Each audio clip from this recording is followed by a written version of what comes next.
Please join me in giving a warm Georgia Tech welcome to our speaker, Omar Janjua.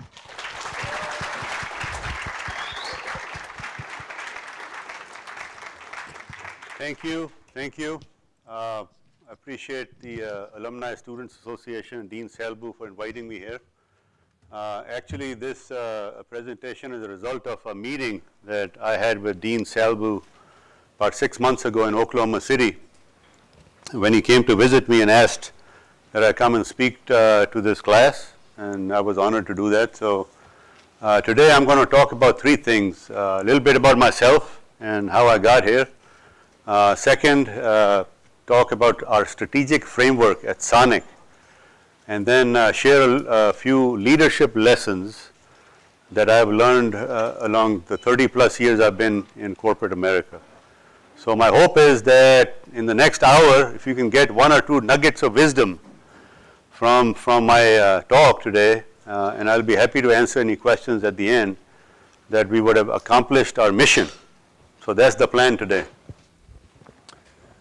So talk about my personal story a little bit. As Julia mentioned, I graduated in 1980. I came to Georgia Tech in the fall of 1976. And at that time, the campus looked very different from what it is today, as you can imagine. And these parts here of town were not so great to be around, especially after dark. And so as I have come back and forth and visited this campus over the last few years, I've seen this renaissance. I mean, the development in this area has been great. New buildings, new roads, new hotels, new businesses. It's all about the renaissance of Atlanta since the Olympics. So this is the first time I've set foot in a Georgia Tech building in the last 33 years. So not because of my choice. I appreciate the education I had here and great relationships with several people. But it's just interesting that I've lived all over the country, and this is one of the cities I did not get a chance to live in. So I would come here off and on for business visits and visit the campus, but I've never been inside a Georgia Tech building since 1980. So a little bit about myself. I came here as an international student in '76. I was born in India, educated in Pakistan as well as in England, and then came here in '76. Was actually an engineering major, and I changed to business to gain more experience in strategy, and developing my interpersonal side so I could lead people, because I was really enamored with team building dynamics and actually being a leader in corporate America. Went to a school in Minnesota because I had a graduate assistantship there and got my MBA in 1982. The curriculum for you all has changed completely since my days. And today the MBA curriculum is very different from what it was when I went to graduate school. A lot of the work was done manually. PCs were just coming out. So we would have a computer class and we would run a bunch of punch cards. We would write a program and actually run the punch cards to see the output. It was a laborious process. Nobody had any mobile devices. There were no laptops. It was a different era. And so the point is, things have advanced so much in the last 30 years for the better, and we are all better for it. After my MBA, I was recruited by Pillsbury. Pillsbury is a large conglomerate that had a large restaurant division, and as part of the restaurant division was a company called Burger King, a very large burger QSR, and Pillsbury would hire folks that had come out of graduate school or bachelor's programs to join their designate program. So I had various operational roles with Pillsbury in their restaurant division. Burger King did some turnaround situations at Godfather's, had a solid foundation from an ops standpoint. Then went to PepsiCo. Again, as you recall, PepsiCo had a large restaurant holding that included Pizza Hut, Taco Bell, and KFC. They divested the business and it spun off into a separate company called Tricon and then Yum, and it's still the largest QSR company in the world in terms of number of stores. So did several functional roles. Because of my business background, my advanced degree, I was able to get into some financial roles. I was CFO of the Western Division for several years. Did some development roles in concept development or development as in real estate and construction. So I had a good balance between operations, finance, development that really helped me propel to the next level into senior management at Pizza Hut and Yum. Did some work internationally. As you know, Yum has a big international presence. And I was just talking to some alumni students about the KFC brand. So the KFC is the #1 brand in China. It's bigger than Coke, it's bigger than all the car companies, 3,700 stores just in China. And I remember when we opened our 1,000th store, we had all the team members go up on the wall of China and spell Yum. And we took an aerial picture that still resonates in my mind. So it's been a great journey. Then I went to another public company called Steak and Shake, which some of you might be familiar with. Atlanta was one of our markets here, about 25 stores, high volume, good profit margin. I was the chief operating officer there. And I was telling some folks earlier, one of the best practices that we stole from Sonic was happy hour. Sonic introduced happy hour to the QSR industry. Some of you might be customers at happy hour because half price drinks and slush from 2 to 4 in all 3,500 Sonics across the country. So at Steak and Shake, we were trying to reinvent our business, and we stole this idea of happy hour and introduced it in Steak and Shake, and so Steak and Shake has that today. While I was there, I was recruited by the CEO and chairman of the board for Sonic to come to the brand to help revitalize the operational side of the business. Sonic is a company that's been around for 60 years and has been very, very successful. It's been a benchmark in the QSR industry because for 22 straight years, they had sales and profit growth until we got to 2008 when we hit the recession. Then we needed to revitalize the brand, innovate, and re-energize our franchisees. So we brought in some new executives, including myself. So that's where I am today. Very happy to be here for the last 4 years. And I'm happy to report that because of the collective efforts of the senior management team and myself and Kathy Harrell, who's our region vice president here in the Southeast, based in Atlanta, our stock price is up 55% for the year. So there you have it. Okay. It's always important to recognize results because efforts are good, but results matter. So let me talk about Sonic a little bit. Before I do that, though, I have some trivia to throw out about the 70s, about Atlanta and Georgia Tech, to see if anybody has, there might be some faculty members that might have answers to these questions. So in 1976, Atlanta was the site of the tallest hotel in the world. Which hotel was it? Peachtree Plaza Hotel, that's correct. Today is the Westin. For a couple of years it was the tallest hotel in the world. Obviously it's been trumped like 10 times over since then, but that's a unique landmark. And everybody that came to Atlanta would go visit the revolving restaurant on top. It was a big deal. All right, trivia question number 2. Are you guys ready? So in 1979, the biggest event on campus. What was the biggest event on campus in 1979, if I've got my year right? So keynote address by the President of the United States, Jimmy Carter, at the Alexander Memorial Coliseum. That was the biggest event, and he was the sitting president, so, and not a graduate of Georgia Tech, but an alumnus for a few years here at Tech, and talked about how difficult it was for him to get through school here. But that was a big event. All right, now let's talk about Sonic. So we are 60 years in the business. It's a publicly traded company on the NASDAQ, and you can see the ticker symbols SONC. Annual revenues close to $4 billion. We expect to achieved that landmark this year, 3,500 stores in 44 states.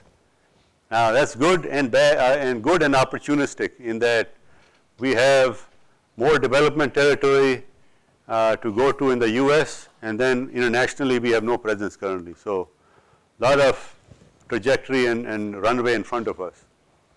We are 88% franchise. So 12% of our stores or drive-ins are company owned. So we have a fair share, or what do you call, a skin in the game. So we understand the impact of promotions, new products, as well as competition, and can really guide our franchisees to be more successful. But 3,100 of the 3,500 stores are franchise independent operators across the country. The average size is about 10 stores, and we have large franchises up to a couple of hundred stores. We have a very sustainable royalty stream. The reason for that is mostly a franchise business. Secondly, as I'll explain to you, the way the system is designed is we have an escalating royalty program, which means the higher your sales, the more royalties you pay as a percent of your revenue. And that's how it was designed from its inception, and has been a very profitable cash flow stream for us.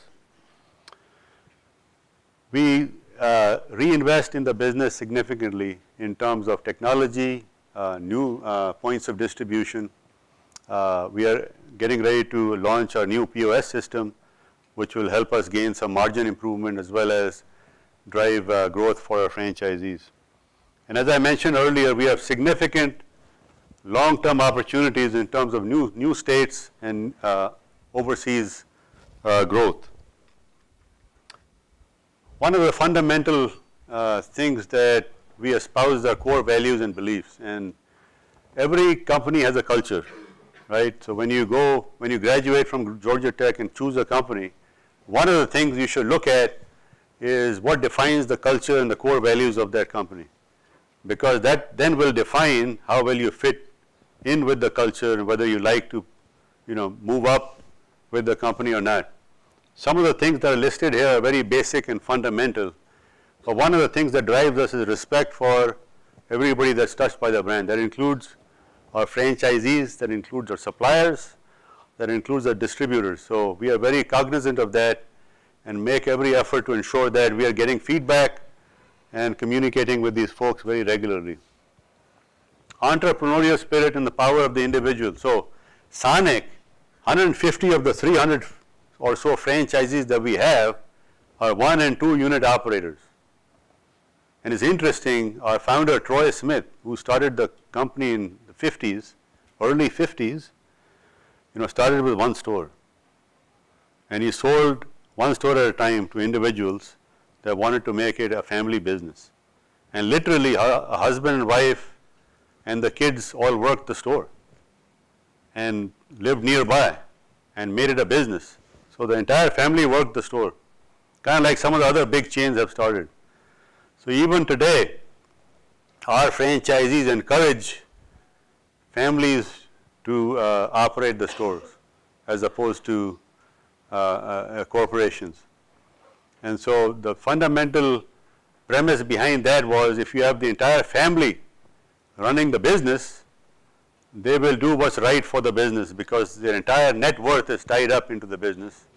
They won't steal from each other, they won't cheat each other, and you will get a momentum kind of effect by the family doing better to improve their livelihood. And the final piece that lives very actively today is recognition. So our CEO and chairman of the board makes it a habit every month. We have an employee meeting once a month, and he personally sings happy birthday to all employees that had a birthday that month and recognizes anniversaries.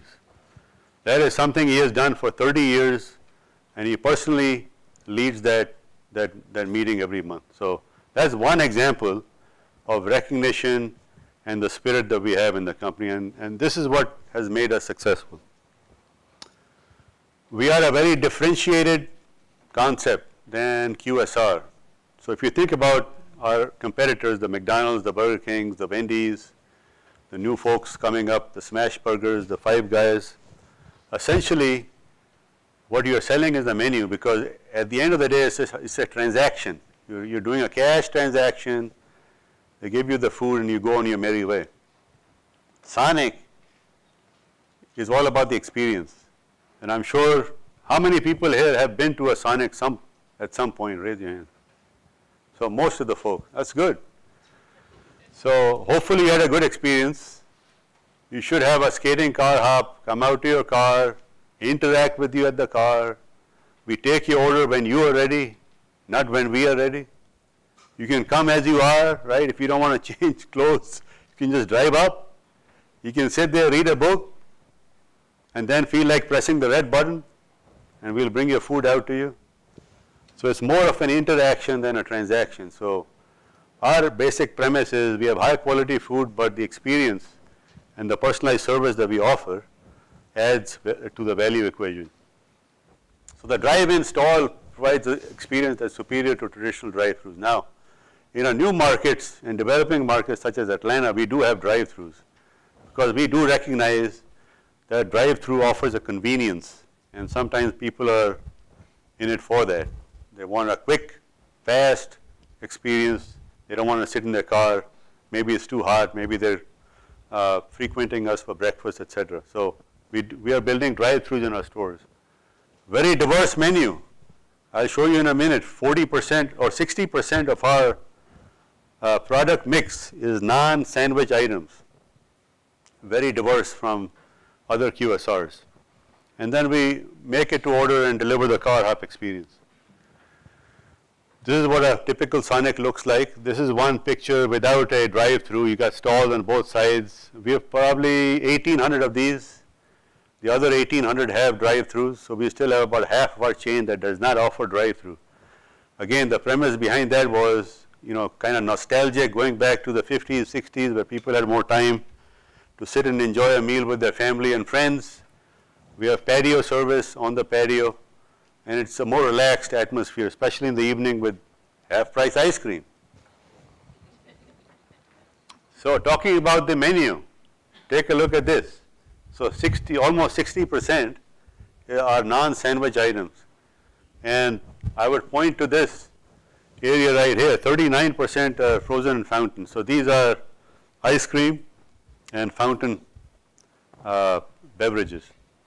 So slushes, we have 1 million different combinations of drinks. Then you can make up and order at Sonic. Our number one seller is cherry limeade. So it's got fresh lime, cherry, and Sprite. And we are the fourth largest, I believe, the fourth or third largest customer of Coca-Cola in the US, after McDonald's and one other brand. So that's a big part of our menu. As you might have heard or been to a Sonic and seen on our commercials, we have half-price ice cream after 8 p.m. That's become a big part of our day part and our summer promotion. So we sell a lot of ice cream at night, and then slush, which is a very unique combination of beverage and ice. We also sell that. So very, very different from other QSRs. In terms of day part mix, again, the pie chart on the left is a traditional QSR with 60+% of the volume coming at lunch and dinner. If you look at us on the right, it's less than half. And we have added other day parts that have become much larger parts of our business than traditional QSR. So afternoon. So happy hour used to be 5-6% of our sales before happy hour. Today it's 23% of our volume. It's amazing. If you ever sit outside a Sonic and at 2 o'clock, the clock hits 2 o'clock, people line up. From 2 to 4 is the highest number of transactions we do in a 2-hour time frame for the day. People know it's Sonic time. And then after dinner, the 8 p.m. to close day part is a big part of our business, because we've been promoting half-price ice cream the last 2 or 3 summers. So we have much more balanced day parts. This also requires our operators to work hours that other QSRs don't make their operators work. So It helps us manage the business differently. It's more profitable this way, and it gives us the flexibility of scheduling when it comes to management scheduling.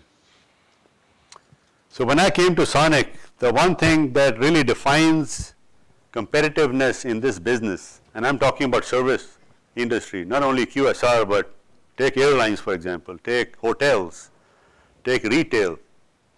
All these businesses are highly competitive. One of the common denominators is how you build value. Right? So we redefined our value equation, which was the experience that we sell divided by the price we charge.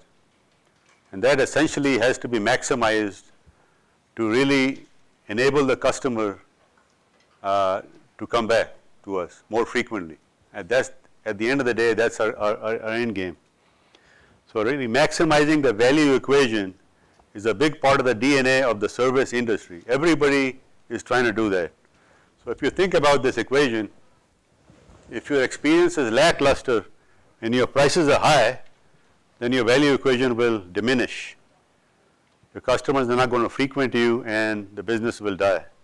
On the other hand, if your experience is high, you can charge more. Right? So if you think about some of the new competitors in our space, like the Smash Burgers and the Five Guys and the Chipotles, high growth brands in the last 7 to 10 years. One of the reasons they are able to charge a slightly higher price is they are selling the experience, especially around quality, organic, fresh, things of that nature. And so this is a valuable part of our DNA for the industry, and everybody is trying to maximize that. One of the other things that defines us and Sonic for the last 4 years, you can see on this progression chart, the first thing we did when I came on board was really focus on our service experience. And we hired a third party called SMG that measures our customer experience. We had no idea where we were relative to the industry. We worked on the fundamentals, improve our service time and the quality of service. Second thing we did was invest in quality. So we bought more expensive ice cream, invested in our bread quality, invested in our cheeses, etc., to really elevate the quality experience of the menu items that we offer. Those two things that enabled us to improve the value perception that I just talked about. The other things that we have done recently is improve our creative as it relates to advertising. I'm going to show you a couple of commercials you've probably seen, the two guys talking in a car, going back and forth. That has been very, very effective for us, not only from a comedic value standpoint, but actually selling products that have enabled us to grow sales and profits. And the, just 1 second.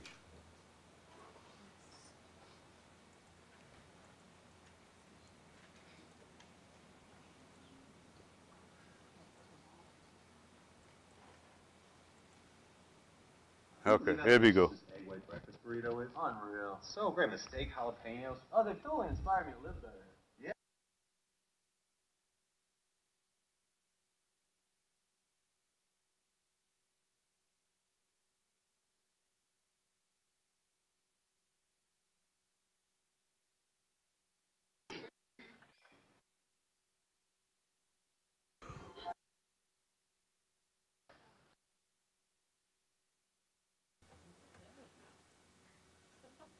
One more.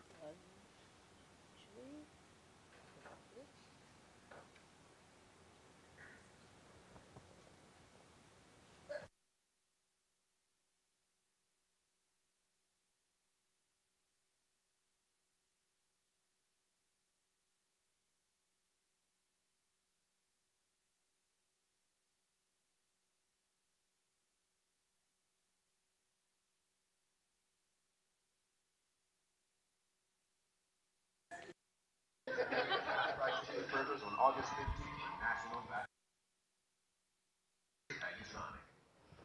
Thank you.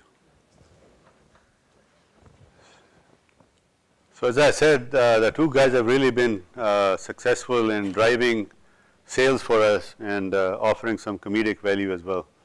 And I hope you enjoy these guys. One of the key things that we have been focused on again, as it relates to driving value, is doing these special one-day events. So as you saw, one of the commercials talked about half-price cheeseburgers. We did that one-day event in August, and these are types of promotions that are taking place instead of doing coupons and print activity. A new way of adding value to the consumer relative to a competitive activity as opposed to flooding the market with coupons. So back to our multi-layered growth strategy. So as I capture the essence of our strategy framework, what you see in front of you is our framework to drive growth into the next decade. It all starts with same-store sales. That is the basic foundation that all businesses need to continue to drive. And we measure that as same-store, meaning comparable store sales. So not sales or total revenue, which would include new store openings. I'm talking about the same store that we had opened a year ago that is increasing sales this year versus last year. That is the true measure of success in the service industry. Measure that by day, by store, by week, by month, by year. That is the foundation. The advertising, the creative, the value equation I talked about all drive same-store sales growth. And if we have an issue with comparable same-store sales, then we look at one of those levers that I talked about. The second piece that we do well as a franchise organization is operating leverage. So when you improve your sales, we really do have checks and balances to improve our flow-through. Profit flow-through from every dollar incremental in sales, we measure that at 30 to 40% as being a good flow-through number. And so we get operating leverage from the comp sales that we drive.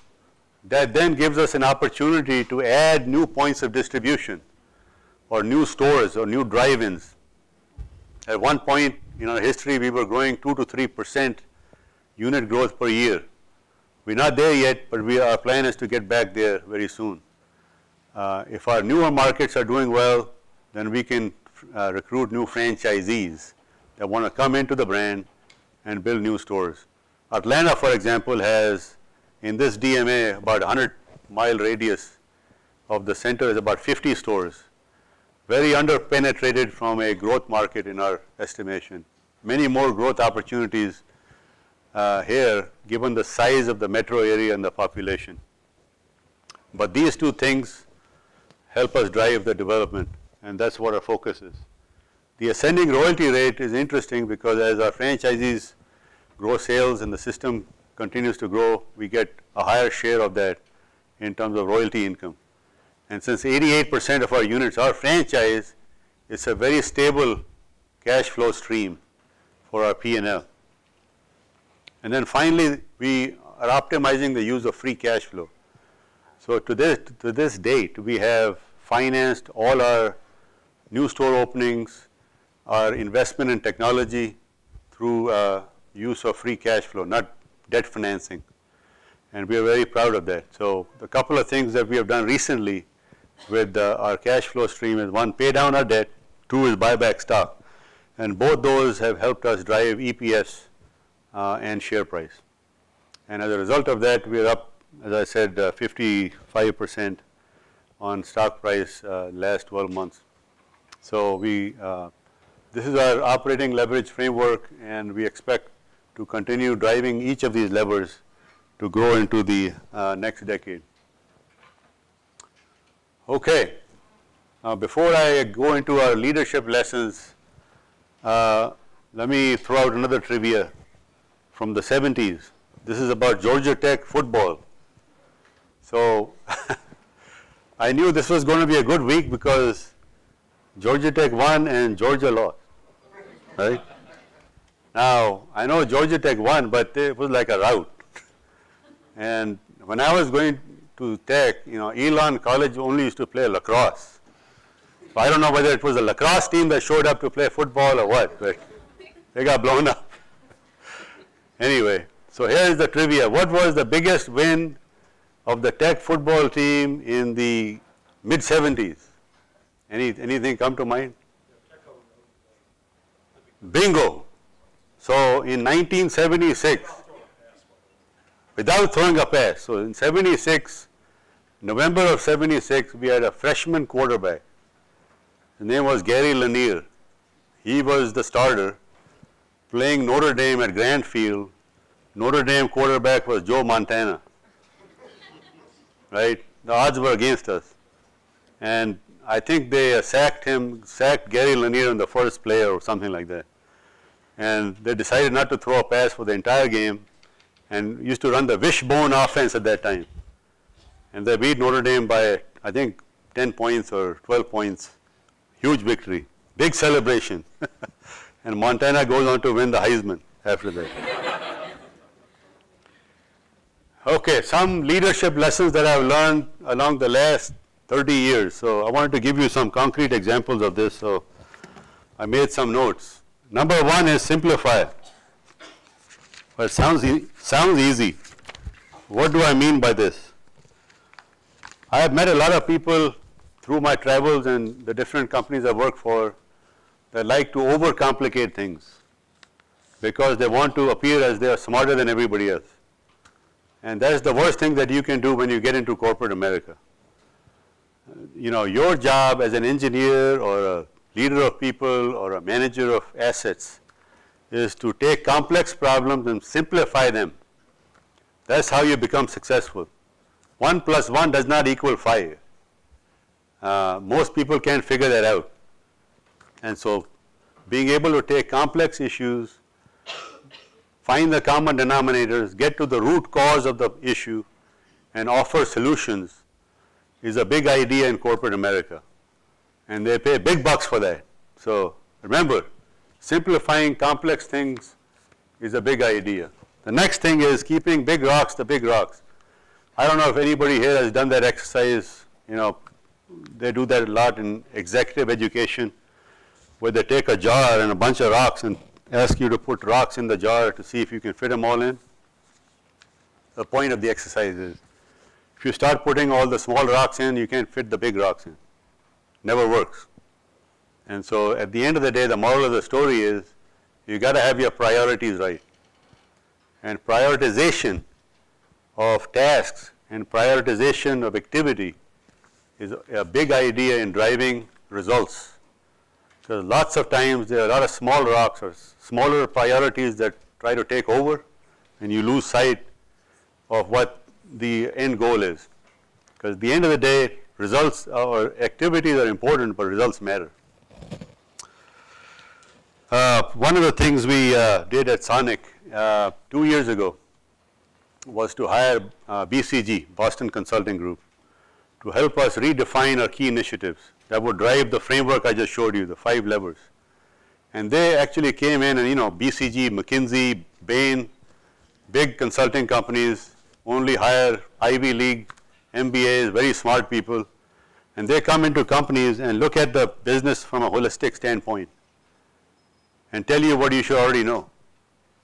So they came in, they studied our business, they looked at our management structure and said, your priorities are all screwed up. Here's how we would prioritize what your goals should be and the activities underlying each goal that would drive the results that you need. And so they helped us craft what we call these key initiatives to drive our strategic framework. And we use that today as really the building blocks of our strategy. Number 3, execution is the key to success of any strategy. So there are a lot of brain power in this room that is very good at coming up with strategy. But at the end of the day, somebody has to execute that. We can't have a team that can execute whatever else you have on paper is never going to succeed. Let me give you a couple examples. So how many people here travel Southwest Airlines at some point? Many of you, right? What does Southwest do that the other airlines can't figure out today? Very simple. What was that? Punctuality, although I would say Southwest is kind of missed that on a few occasions. What I was getting at is the ability to open the door. It's a very simple concept.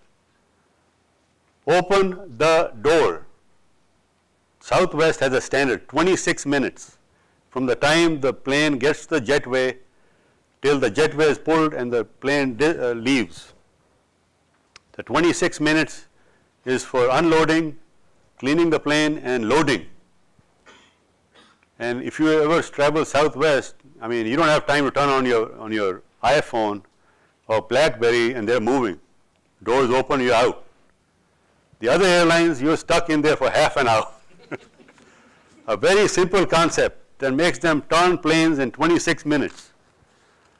Yesterday, I was on a flight from Denver to Oklahoma City. The captain of the aircraft is on the ramp outside the plane greeting every passenger. Welcome, welcome on board. You don't have to do that. That's just their culture. They like to have fun, but they love their guests. And they all show it. They have to walk the talk, right? At the end of the day, it's all about execution and leading by example. You don't see that in other airlines. That's my point. Another example I would give you is a company that started here in Atlanta. It's a very well-run company called, one of our biggest competitors, Chick-fil-A. Why is Chick-fil-A so successful? Because they're very disciplined on how they do what they do. They're a $4 billion company, has no debt. They're debt-free. And I know all this because I visited with the CEO, spent some time with the senior management team a couple of years ago.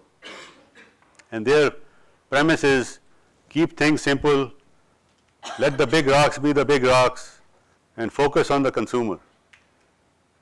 So one of the things, one story that I was told by one of their senior managers was that several years ago, there was another company called Boston Market.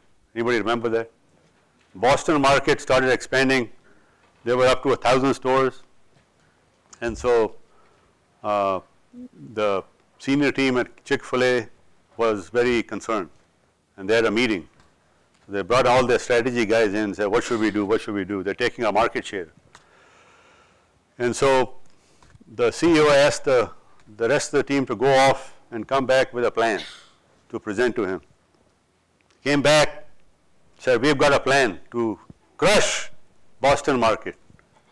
And our plan is, we got people knocking on our door to lend us money. We want to take their money and build 1,000 stores in the next 5 years. We're going to blow them up, dominate the market. That was the plan. And the CEO, who is the son of the founder, got very excited. And he banged his fist on the table and said, the customer will dictate when we get bigger. We have to get better first. Because when we get better, the customer will dictate that we get bigger. That's the only way to grow. And so a company that's been around for 55, 60 years only has 1,500 stores. They have very disciplined development plan. They only franchise one store at a time to a single operator. They have to run the store, no more than one store, because they want that person's livelihood to be tied to their store success. And they do a great job. They keep the simple things simple. So those two are probably benchmarks in my mind when it comes to execution of a strategy. Next point is flexibility and adaptability to change is a fundamental growth driver for our business. One of the things we are doing at Sonic today is putting new POS in our stores. And so it's a change in mindset. It's a different paradigm. We're spending a lot of time on change management because folks have to really understand and embrace change for the right reason as a growth strategy, as opposed to change for change's sake. So adaptability to change and flexibility is a big idea from a personal standpoint as well as from a universal standpoint. When it comes to people, a couple of other nuggets. One is whenever you're trying to communicate your strategy or vision to a team, always take time to explain the whys. People will follow you and follow the strategy and tactical plan if they understand the why behind the what. That is essential part of communication that senior managers miss often. They don't realize they have a vision, they have a tactical plan, they want to communicate to the company, and they send a memo out or email out and expect everybody to execute. And that does not happen because people are not ingrained into the reason behind the change. Folks that take initiative and are proactive obviously are go-getters, people that really are trying to be ahead of the what-ifs, understanding the what-ifs scenarios with any kind of business tactic or business proposition is essential quality with folks that you want to have on your team. The third bullet is what I want to embellish on a little bit. One of the things that has made me successful in this business is that very point, which is if you do the right things the right way, which is all about being effective and efficient, especially if you do it on the timeline of your boss or the boss's boss, people do recognize that. A lot of times you've probably heard the old adage that says, it's not what you know, but who you know, right? All heard that? That's not always true. What I'm here to tell you is, if you do the right things in your position and do them the right way, people will notice, and you can get ahead by doing the right things right. So that's an essential principle for me. And then finally, everybody loves recognition. It's amazing. The culture that we had at Yum when I was with them was all about driving recognition at the store level, above store, and at the corporate level. And people love being recognized. Even the CEO loves being recognized. He's the last person to be recognized. And everybody, if you recognize the CEO, everybody thinks you're playing favorites or brown nosing. But the CEO appreciates it because he or she loves being recognized. And recognition has a multiplication effort, multiplication impact on that person's output in the future. So don't ever underestimate the power of the individual, because what I leave you here with is with the final quote here from Ralph Waldo Emerson, which is one of my favorite ones. And it says, what lies behind us and what lies before us are tiny matters compared to what lies within us. And this captures the essence of the human spirit and synergy from a team's inspiration to drive towards a common goal. The latest example of this is Diana Nyad. You heard about what she did on Saturday? So 5 times she has tried and 4 times failed. At age 64, swims from Cuba to the Keys. What made her keep trying? And then what made her complete the journey after failing 4 times is the essence of the human spirit. And you will be amazed at that as you grow into your corporate careers and really work with your teams to inspire them. Thank you.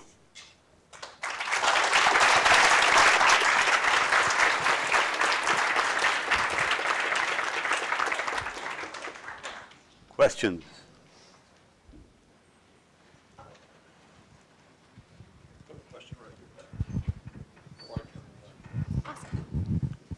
Hi. Hi. My question is, so from my notes, it shows that Sonic really values the power of the individual and an entrepreneurial mindset.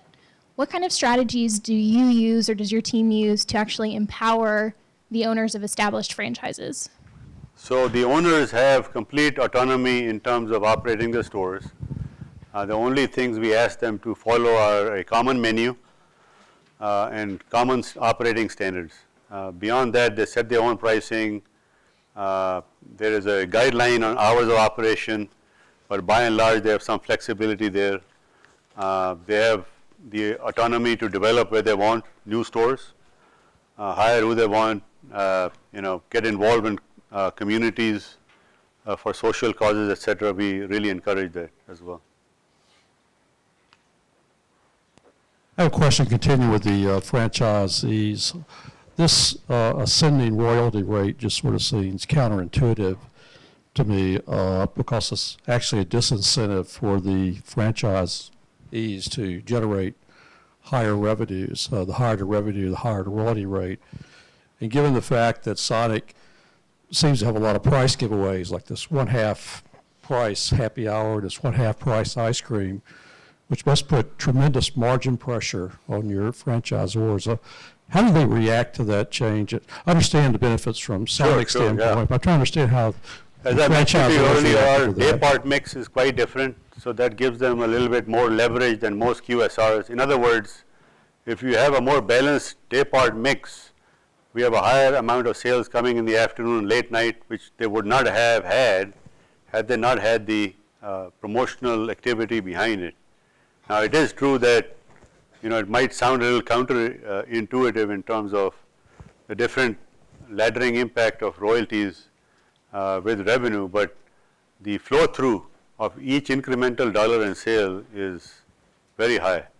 And in spite of the fact that we are doing some promotional activity to drive traffic, they are very happy with the impact on margins. Yeah. Any other questions? A question over there. Yeah. Hi, Omar. I have a question about accountability and how you said that if you do the right thing, that people will notice. Do you have an example of when you were accountable for something and the knock-on positive effect was from that? Oh, absolutely. So I supervise the company stores as well in my current position. So you know, it's encouraged for us, for senior management to take initiative, be proactive, and to come up with a tactical plan to drive sales and profit growth every year. And one of the things we have done to do that is to offer different incentives and change the compensation plan for our store level management and above store management to drive that growth. And that was not predicated by anybody. It was an instance of an initiative we took to drive sales and profit growth as well as put more money in their pocket, and it worked. So, and people have recognized that in terms of our share price. Yeah. Walmart and McDonald's are currently getting a lot of heat for the hourly wage and sometimes benefits that they provide. Yep. How does Sonic respond to this social issue? Good question. So you probably heard the Affordable Health Care Act that was passed and is going to affect January 1. A lot of the service industry is going to bear the cost, incremental cost I should say, of ensuring the full-time workers. We are taking the high road. We expect to be the employer of choice by offering health benefits to our employees that work 30 plus hours, and we are starting on that campaign now because we believe that if you do that, it is a virtuous cycle. You know, happy employees take care of customers who are happy and they come back and spend more money in your store, as opposed to cutting costs and having employees leave and go somewhere else, which has a detrimental impact on the business. So we're investing heavily in that and we expect to see the benefits from it. Absolutely. Well, I'd like to see a Sonic right nearby. We have Walmart, which is one of our alums, and we have Waffle House, which is another Yes. alum. So you need to Absolutely. an outfit right nearby. Yes. Anybody here want to be a franchisee? What do you look for in franchisees? How do you evaluate? Yeah, so some individual? operating experience in the industry is helpful. We would like the franchisee to operate the store or live in that community, so they have some vested interest. Obviously, have some liquid assets. Currently, our requirement is about $1 million in liquid. Yeah, for a 5-store area development agreement and net worth of about $2 million. But you know, as I mentioned earlier, if you want a single store, the requirements are much looser, and that's how most of our franchisees started. So we'd love to have some entrepreneurs in this room invest in Sonic in the future. Absolutely. Oh, we got one more question. Do you, in your franchise selections, do you only take individuals or do you have people who team up, partnerships? No, absolutely. Partnerships are encouraged. Most of our franchisees come that way, where 2 or 3 people get together, pool their resources, and want a steady retirement income. They have an operator with them that operates the stores, and they're involved in the day-to-day. And they start with 1 store, maybe a 2 or 3 store area development agreement over 5 years, and it can be very profitable over time. Right. The great thing about the restaurant business is if you're involved in the community that you serve, and you operate the restaurant properly, take care of your customers, you cannot fail. You cannot fail. That's the fact. Okay. Well, no, thanks for coming to Georgia Tech today. And Thank you. Please don't wait 34 years to do it again.